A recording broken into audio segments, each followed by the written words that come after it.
Oh, Jesus.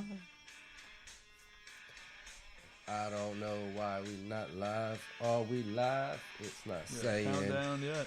Probably been live the whole fucking time, dude. It didn't say the 3, 2, 1 yet. But we are live on Spreaker people. Just jam out with us. What's up, guys? What's Hopefully going on? y'all can hear this. If y'all in the car, on the way to work, burn one. Still not getting a countdown yet. Oh, I might need to hit this button. That might help. Damn, so you should never... You probably smoked at your house, too. You damn straight I did. I know, man. That's Right like the before bad I did way. yard work. That's when you start I did saying, like, yard Rondo work. never made any weeded all-defensive the yard. teams and shit. We eated that yard, man. 3, 2, 1. Live. Shut up in here.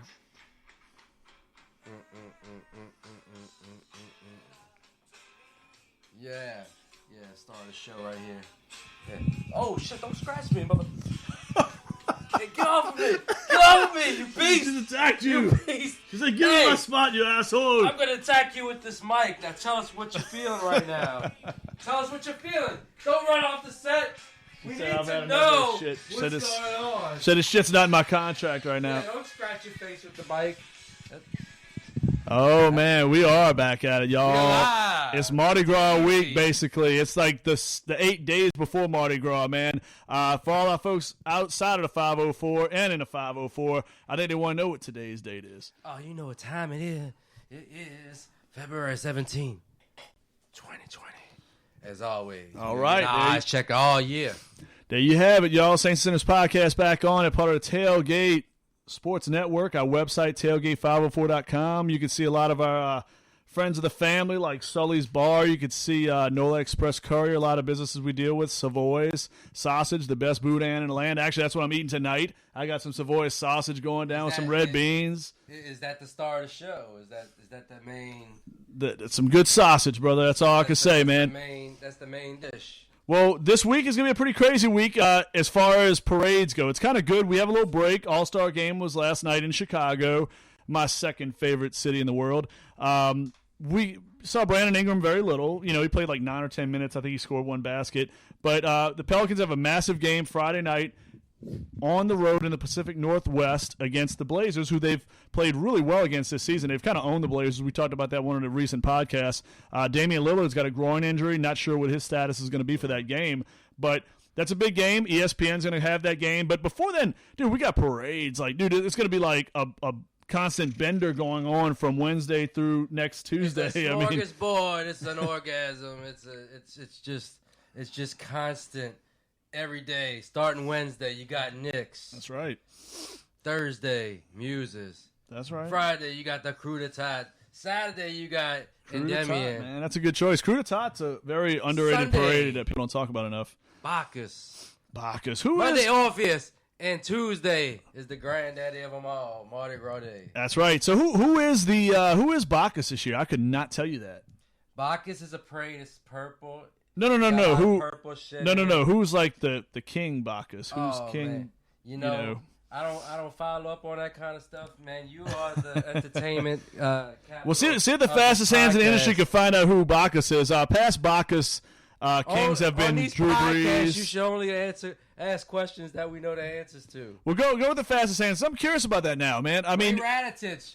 Who is it? Ray knows who it is. Ray, the master of all things spray equipment, man. Heather Lemeron. What's up, Heather? What's happening? Get those fingers working. Heather, you might know this. Heather's a pretty avid parade goer. I mean, look, dude, I know past people have been like Will Ferrell, Drew Brees. I mean, it's a pretty big deal. I mean, it wasn't like Gene Simmons there one year. Like, I know Styx is doing something with Endymion.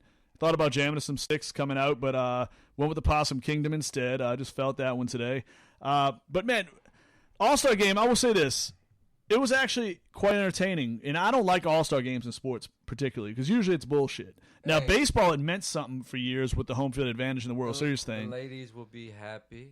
Well, who is it? The ladies will be happy. That's why my cat's coming back into the ladies picture. Will be happy because somebody that could satisfy a lot of their needs, a very thick artist, Robin Thicke. Oh, Robin Thicke's going to be there. Okay, the guy who half sings. I mean, the guy who has this one hit because he had like... He's got the best video because I was watching the video. Yeah, I know the video. And then all of a sudden, boobies just like started popping everywhere. I'm like, oh shit, we like were bombarded. Speaking of blurred lines, folks. All on top of your head, man. It was amazing. I think C's been experiencing the blurred lines for the past 30 minutes prior to this podcast. Oh, that's a good one. But anyway, yeah, I mean, Robin Thicke, I mean, he became big when, he had like, T.I., Pharrell all in a one jam, which, hey, man, look, Blurred Lines is shit back in like 2013. My daughter was like 4 years old and loved the shit out of that song. I hope she didn't understand the meaning, but she loved the song, that's for sure. That was like the year of Taylor Swift for her and the Robin Thicke jam. That was like her two favorite things, that Taylor Swift CD. My daughter just ate that shit up, man. I was like constantly on the radio. But anyhow, man, forget all that. It's going to be a crazy week of partying. The cool thing is we have this time to party, and there's only one Pelicans game in the process, I believe, the Blazers game. I don't think there's a game between then, but here's an interesting tidbit. Tuesday night, Mardi Gras, if you're still with us, folks, if you're still awake after the Popeye's chicken and all the alcohol and all the other illegal substances that some may consume. This is the type of holiday where you got to make business decisions because if you go 3 days in a row, you might die.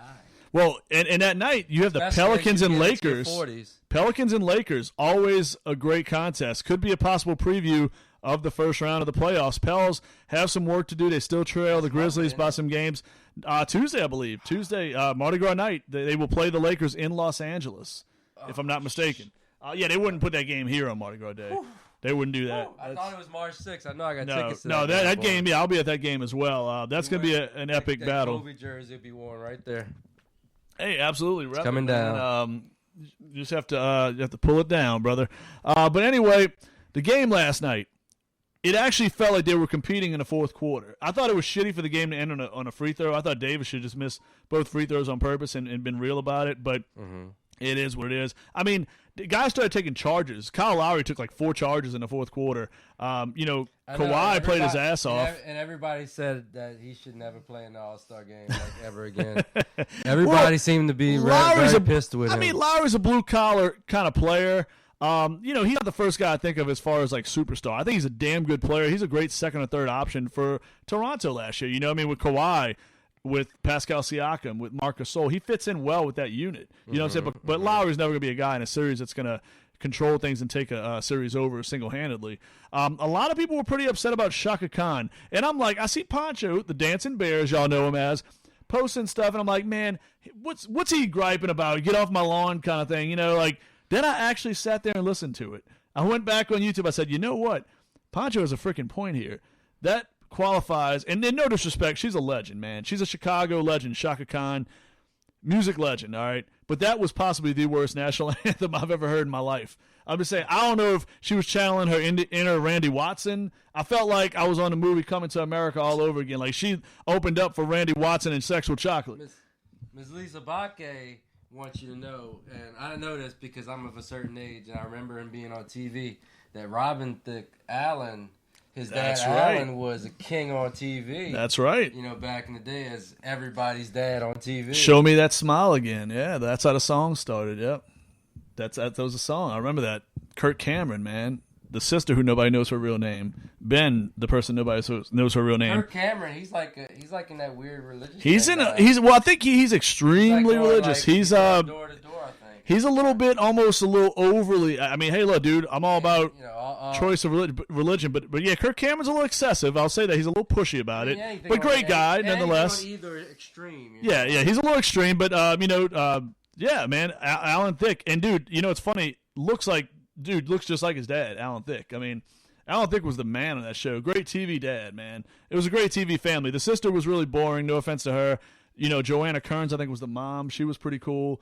But it was a good show. They actually, the one of the best moments about the show was Kirk. Well, here's 2 tidbits of information. Lisa dug up she opened up Pandora's box with this one. Leonardo DiCaprio actually got his acting debut, I believe, on there. I'm going to show him my chops when it comes to the screen world. But also, here's another great thing. As crazy as it is, Kirk Cameron's best friend on the show, his name was Boner. And I'm not making that up. All right. Hey, everybody, y'all Google that stuff right now. The dude's name was Boner. He says his name is Boner. Now, here's the weird thing. I believe it. You see crazy stuff on TV. Man, I watch FX, and there's borderline nudity, and there's all kinds of language on FX now, and a lot of cable shows. But I don't know if there's ever a character in the last 30 years on a TV show named Boner, but yet in the 80s, you know what I'm saying, this was going down. At one point, I dated a girl. I think her name was pretty close to Boner, her last name. But, I mean, I don't know. Who came up with that? I mean, that guy, I wonder who that was. Who was the producer on that show? That's what we need to find for, like, our next episode.